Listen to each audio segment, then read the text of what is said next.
On applique les mécanismes qui sont prévus par la Constitution à proroger le mandat des députés. Quel est votre avis sur cette décision de prorogation? Parce que, comme vous le savez, vous avez des partis, des leaders politiques qui ont estimé que c'est une forfaiture entre griffes et que c'est une manœuvre qui vise tout simplement à conserver qui vise pour le RDPC à conserver le pouvoir, notamment la magistrature suprême. Mais vous avez en face le RDPC et surtout, lorsqu'on parcourt l'exposé, on va dire ça comment, le motif de cette prorogation, on dit qu'il s'agit d'éviter la congestion du calendrier électoral en 2025 et qu'il faut également mobiliser beaucoup de moyens humains, matériels, logistiques, financiers pour organiser cette élection-là. Quel est votre avis sur cette prorogation de mandat de député? Je pense que mon avis a été clair et notre avis en tant que parti politique a été porté à l'Assemblée par le leader, l'honorable président Joshua aussi. Je dis la majorité problématique. Aujourd'hui, on ne parle plus de majorité obèse, mais on parle de majorité problématique qui a peur des élections. Je n'ai jamais vu où quelqu'un a 90% de personnes qui peuvent lui donner toutes les possibilités, mais que cette personne puisse toujours dire qu'on ne peut pas aller aux élections. C'est regrettable et nous l'avions dit au Parlement, nous n'avions pas souhaité qu'on reconduise effectivement ce mandat-là. C'est bel et bien un mécanisme unipersonnel donné au président de la République d'introduire un projet de loi, c'est-à-dire que vous me permettez moi-même de voter ma prorogation.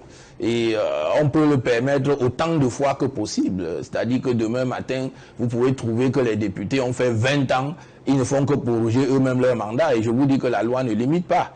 Donc, ils peuvent proroger autant de fois. À chaque fois, vous m'envoyez la loi. Est-ce que vous êtes d'accord que vous pouviez avoir encore 3 ans? Je dis oui, on vote. C'est une loi. Et il faut dire que c'est une très grande violation. C'est une très très grande violation de permettre à un journaliste de voter lui-même sur son statut. Et ça veut dire que les autres ne vont jamais accéder à ce pouvoir-là. On nous a donné encore 1 an. Vous allez voir, avant les 1 an, on va encore donner. Et ça va faire en tout 7 ans.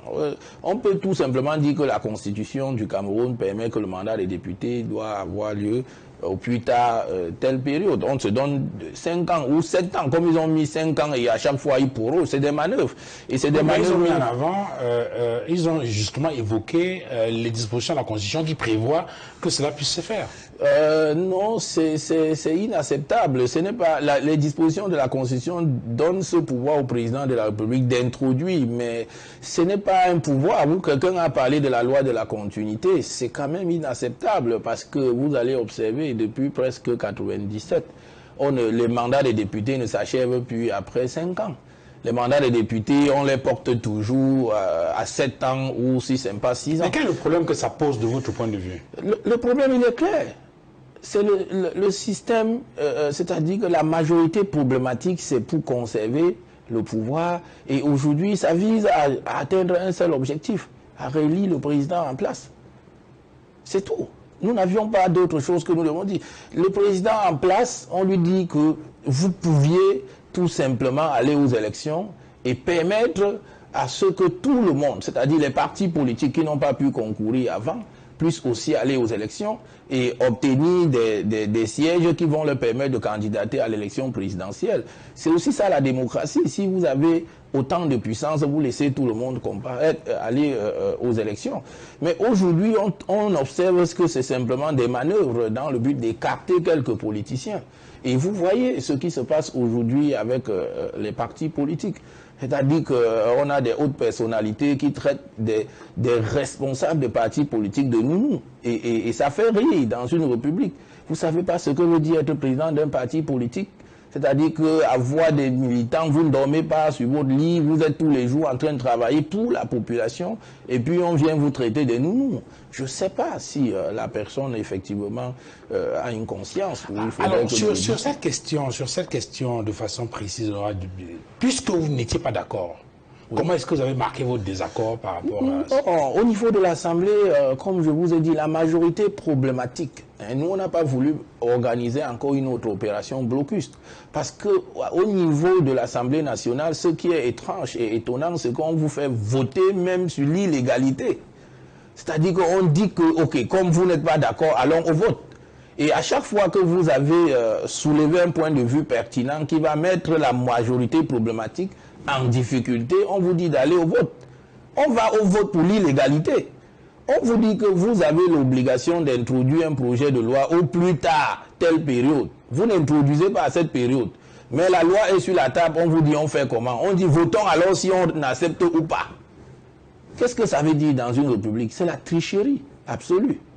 Et lorsque vous avez un élève qui est devenu tricheur de façon permanente, il a rendu la règle de la tricherie dans la république. Et aujourd'hui, tricher, c'est le modèle.